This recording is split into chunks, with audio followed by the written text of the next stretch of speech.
Well, hello everyone and welcome again to Painless Universal, a conversation with myself and Welsh. Today we're talking about sexual and gender violence, especially when this happens on campus. This is a pain that affects a lot of women going into university. My guest today, Chidima, Ossai, will be telling us about her own journey and why she felt it was really important to join various organizations who are doing so much to help women find a voice, and her strategy in helping women in this process who are going through this terrible pain of sexual gender biasness. It could come in several forms. It could come from aggression of being raped. It could come into aggression of being segregated just because you are a woman. It's worse in certain parts of the world, and my guest is based out in Nigeria. So she'll be telling me about her own journey and what she is doing to help so many other women at university especially, and why she's chosen that particular sector to help women. Meet my amazing guest, Chidima, as she tells us her story about helping women who are going through the tremendous pain of sexual and gender-based violence. And on a quick note, did you know that the global pandemic that affects 1 to 3 women in their lifetime, that so many women in this world today, 1 to 3, have been affected by their sexual gender biasness? Meet my guest. Well, hello everyone and welcome again to Painless Universal, conversation with myself and Welsh. Today's conversation is really about the gender-based violence against women. Today's world, we all know, there's so much issue affecting women in particular, especially when things go wrong in a country where there's lack of stability. Women hardly get their voice heard. My guest today will be just sharing her story about how she's helping women, especially in the campus, get their voice heard, what strategies she's using, and what ways of encouragement she's using to help these women. Chidima, thank you so much for joining me. How are you today? Fine, I'm so excited to be here talking about a topic I'm really passionate about. I'm so happy, so excited. I'm excited as well, because we talk so much about women, but there's some bits we always tend to miss out is that violence bit, because I don't know if people sometimes are shy about it, not really wanting to be the one that says, oh, this has happened to me or this thing happened to me. But you have just said this is a subject I wanted to take on. Before we get into this, where are you joining me from? And can you tell me a little bit about who are you, Chidima? Okay, I'm joining you from Nigeria in Enugu State. Enugu State is the eastern part of Nigeria. So that's where I stay and that's where my school is, or in a different local government. My name is Chidima Linda Ossai, but I love to go by the name Chidima Ossai because I am a real huge fan of culture. I like culture. I want to present myself. I always want to be an advocate for culture wherever I find myself.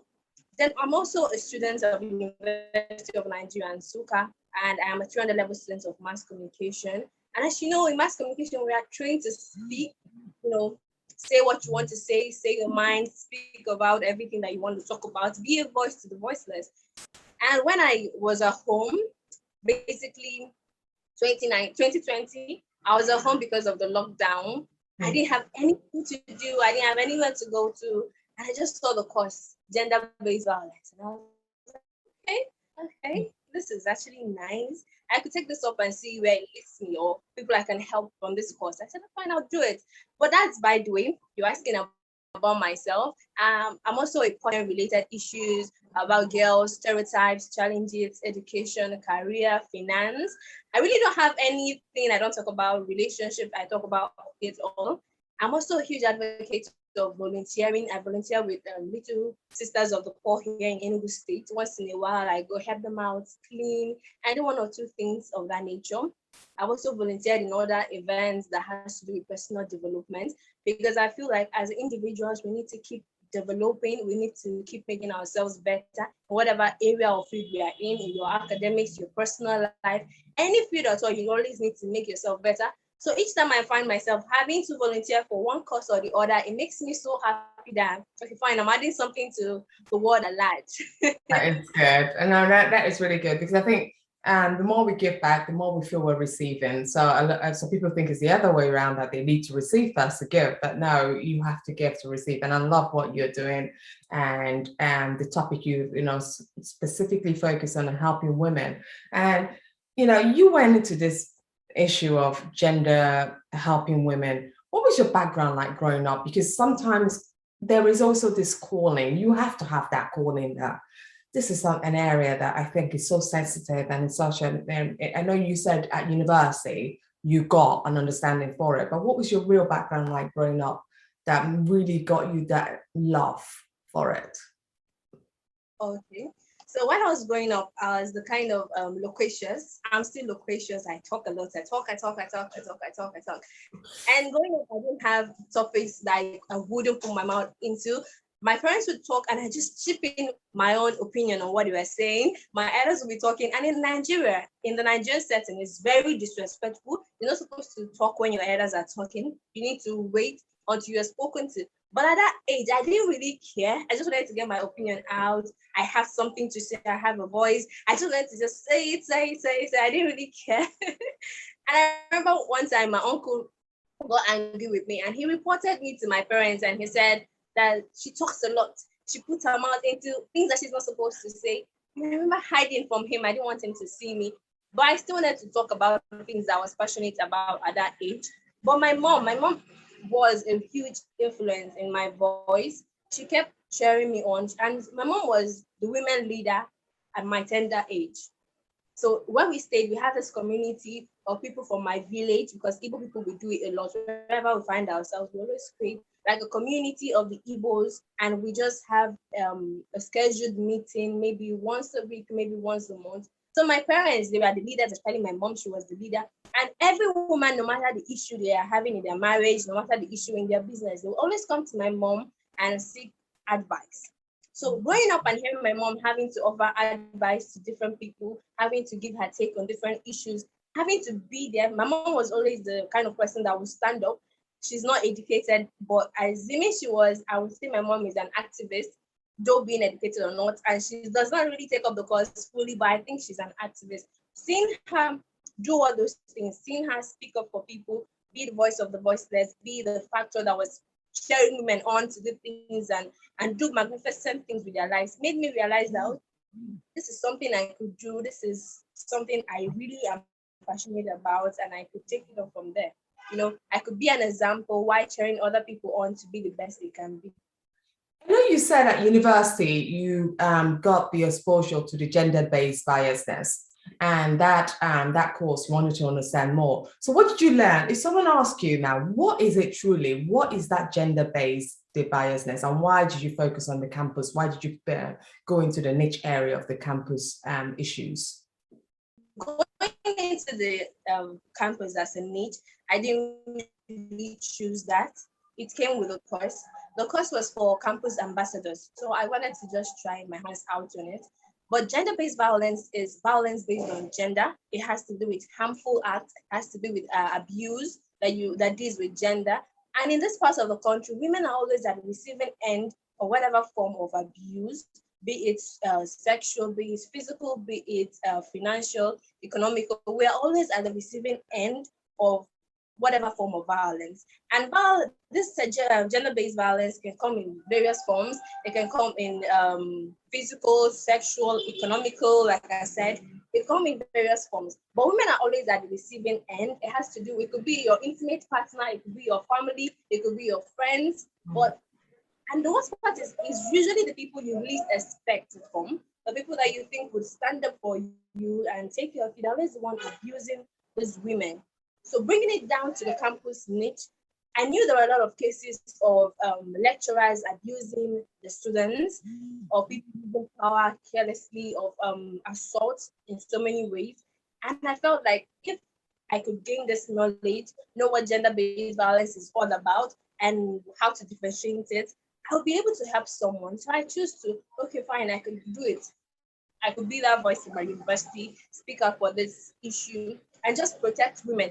But gender-based violence has to do with both male and female. But why it seems as if it's centered on the female counterpart is because most, like I said earlier, most violence, be it abuse, be it physical, be it sexual, be it financial, it always comes down to women. If 10 people are victims of gender-based violence, only 2 are men. The rest, the 8, they are always females, they are always girls, women. They are always the ones that are the receiving end of whatever forms of violence. So that is it. Oh, that's really good. That's good. That's great that you actually are doing this. And to say this, what strategy do you have to use to encourage more people to be able to feel comfortable? Because it's such a sensitive subject to talk about, to feel comfortable to talk about the issues they're going through. Okay, so that's where my podcast comes in. Uh-huh.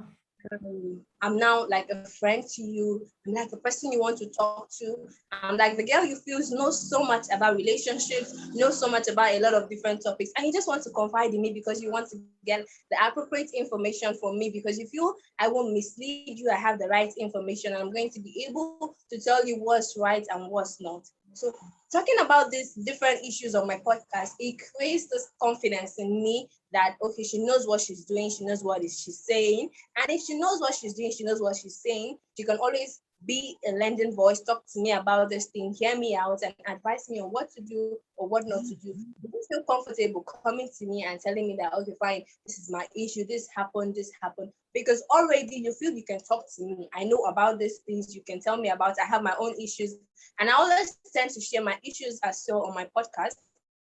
When I'm trying to advise others, I bring myself in. So you see that, okay, she's gone through this before, which means she will be in the right place to lend a voice. She'll be in the right place to understand where I'm coming from. Understanding, which is the key, because most people are being judged. They don't want you to say, oh, this happened, and so it's her fault, it's not her fault. But knowing that I've gone through this issue before and I'm not going to judge you, makes you want to talk to me and confide in me.